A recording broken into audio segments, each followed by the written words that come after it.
कहानी शुरू 1172 में होती है और हमें एक किंगडम राज्य दिखाया जाता है। इस किंगडम में बहुत से कबीले थे जिनके सरदारों को खान कहा जाता था, पर इन सरदारों की आपस में बिल्कुल भी नहीं बनती थी, जिस वजह से अक्सर इनके दरमियान में जंग हो जाया करती थी। हमें एक कबीला दिखाया जाता है। उस कबीले का सरदार अपने 9 साल के बेटे के लिए उसकी बीवी ढूंढने निकलता है। उसके बेटे का नाम तिमोजिन था। सारा दिन सफर करने के बाद तिमोजिन के डैड अपने दोस्त के पास जाते हैं। वहाँ पर तिमोजिन की मुलाकात एक छोटी लड़की से होती है जिसका नाम बोर्ते था। वो उससे पूछती है कि तुम यहाँ पर क्या करने आए हो, जिस पर वो बताता है कि यहाँ पर मैं अपने लिए बीवी ढूंढने आया हूँ। बोर्ते कहती है, अच्छा फिर तो तुम्हें मुझसे ही शादी करनी चाहिए। ये कहकर वो वहाँ से चली जाती है।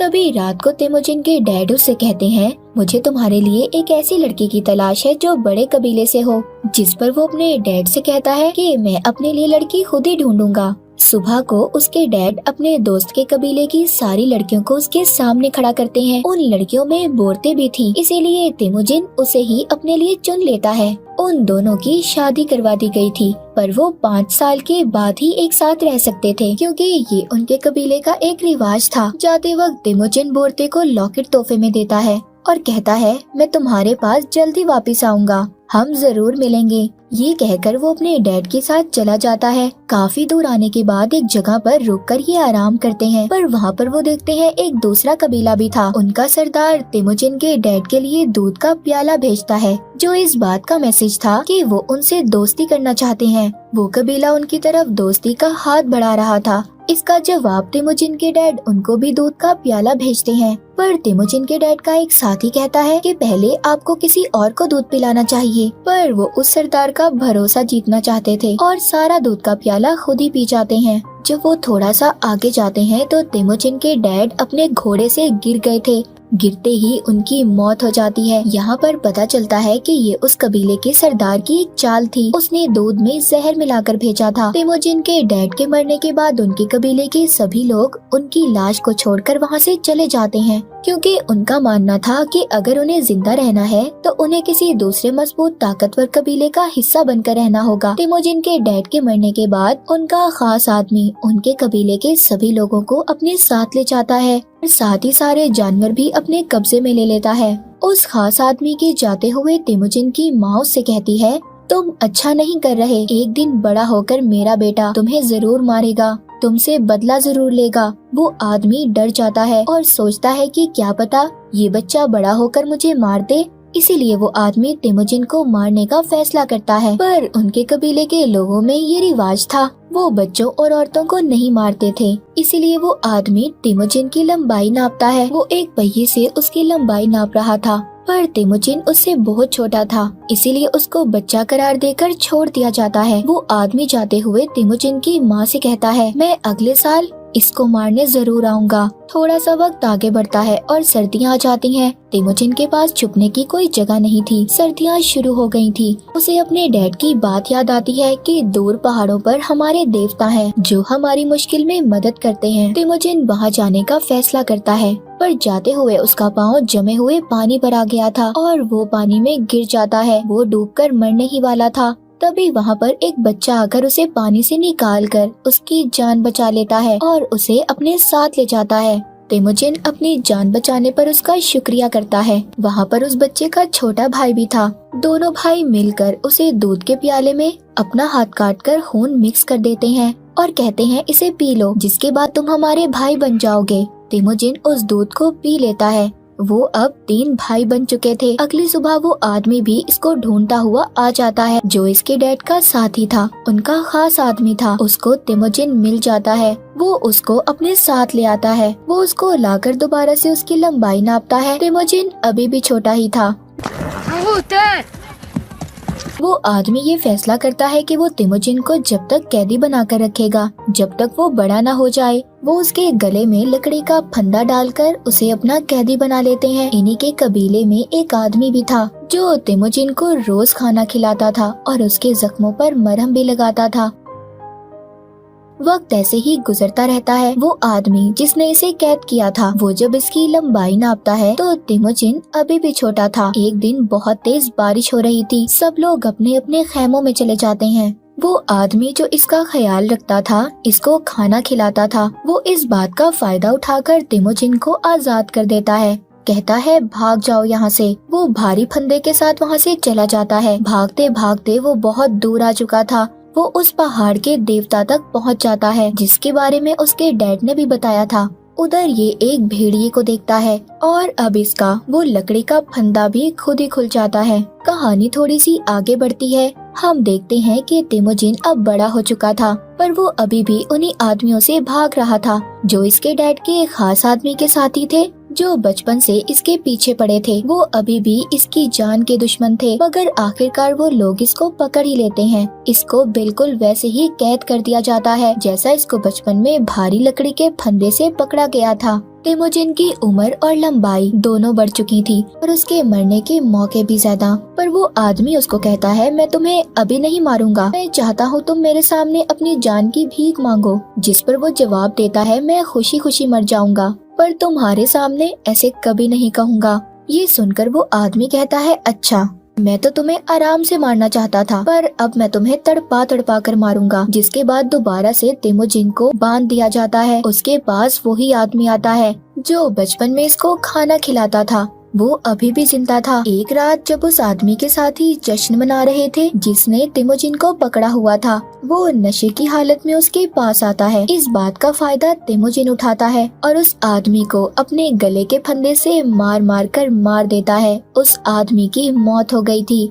अब वो आजाद हो चुका था। सबसे पहले वो अपनी बीवी बोरते से मिलने जाता है जिससे उसकी शादी बचपन में हो चुकी थी। बोरते भी बड़ी हो गई थी और काफी खूबसूरत भी। वो बोरते को अपने साथ लेकर अपनी माँ और बहन के पास जाता है। तिमोजिन की माँ जब ये देखती है कि उनका बेटा जिंदा है, वो बहुत खुश होती हैं। उनकी जिंदगी हंसी खुशी चल रही थी। तभी एक दिन दूसरे कबीले के लोग इन पर हमला कर देते हैं, क्योंकि कुछ वक्त पहले तिमोजिन के डैड ने इस कबीले के सरदार की मां को अगवा किया था। जब ये सरदार छोटा था और आज ये बड़ा हो चुका है, इसने कसम खाई थी कि वो अपनी मां का बदला जरूर लेगा। इसीलिए ये अब तिमोजिन की बीवी को अगवा करके साथ ले जाता है। अब क्योंकि तिमोजिन इनका मुकाबला करने के लिए अकेला तो काफी नहीं था, इसीलिए ये मदद के लिए अपने पुराने भाई के पास जाता है जिसने इसे अपना खून दूध में मिक्स कर बचपन में पिलाया था। वो भी कबीले का ताकतवर सरदार बन चुका था। जब तिमोजिन इसको अपनी बीवी के बारे में बताता है तो वो कहता है, हमें उस कबीले से जंग लड़ने के लिए 1 साल चाहिए, क्योंकि वो बहुत ताकतवर हैं और हमें अपने लोगों को मजबूत करना होगा। इसी तरह दिन, महीने और फिर 1 साल गुजर जाता है। तिमोजिन अपने भाई के साथ उस कबीले पर हमला कर देता है। वो सब लोगों को खत्म कर देते हैं। एक टेंट में तिमोजिन को अपनी बीवी बोरते भी मिल जाती है, पर अब वो उस कबीले के सरदार के बच्चे की माँ बनने वाली थी। लेकिन फिर भी तिमोजिन उससे बहुत प्यार करता था, उसे गले लगा लेता है। जो कुछ भी उस कबीले को मारकर इसे मिला था सब लोगों में बांट देता है जो इसके साथ लड़ रहे थे, और उन लोगों के घर वालों को भी हिस्सा देता है जो इसके साथ लड़ते हुए मारे गए थे। उसकी रहमदिली को देखकर उसके भाई के कबीले के लोग भी इसके साथ शामिल हो जाते हैं। तिमोजिन का एक मजबूत कबीला बन चुका था, लेकिन उसका भाई जब ये देखता है तो उसे अब तिमोजिन से नफरत हो गई थी। एक दिन तिमोजिन के लोग उसके भाई के साथियों को देख लेते हैं जो उनके घोड़े चुरा रहे थे। तभी एक आदमी तीर से उन पर हमला कर देता है। तीर एक आदमी को लगता है। जब वो जाकर देखते हैं तो वो कोई और नहीं था बल्कि उसके भाई का बड़ा भाई था, जिसको अब तिमोजिन से नफरत हो गई थी। जब उसे ये बात पता चलती है कि तिमोजिन के आदमियों ने उसके भाई को मार दिया तो वो तो आग बगोला हो जाता है। वो आसपास के सभी कबीले वालों से हाथ मिलाकर तिमोजिन के साथ जंग लड़ने का फैसला करता है। तिमोजिन जानता था कि वो जंग जीत तो नहीं पाएगा, इसीलिए वो अपने कबीले के सभी बच्चों और औरतों को भेजकर अपने साथ कुछ साथियों को लेकर उनसे जंग लड़ता है और हार जाता है, जिस पर उसका भाई उसे अपने पास कैद कर लेता है। वो उसे मारता तो नहीं, क्योंकि अभी भी वो तिमोजिन को अपना भाई ही मानता था। एक दिन उसका भाई उसको किसी दूसरे कबीले के हाथ बेच देता है। वो लोग उसे अपने साथ ले जाते हैं। काफी सफर करने के बाद उसको एक बड़े शहर में लाया जाता है। वो उसे वहाँ लाकर एक जगह पर बिठा देते हैं ताकि कोई तो उसे खरीद सके, पर कोई भी नहीं खरीदता। एक दिन इस सल्तनत का राजा इसे देखता है। वो इसे खरीद लेता है और एक पिंजरे में बंद करवा देता है जो इस शहर के बीचों बीच था। ताकि लोग इसका मजाक बनाएं और इस पर अपना गुस्सा उतार सके। वो सिर्फ यहाँ पर तमाशा बनकर रह गया था।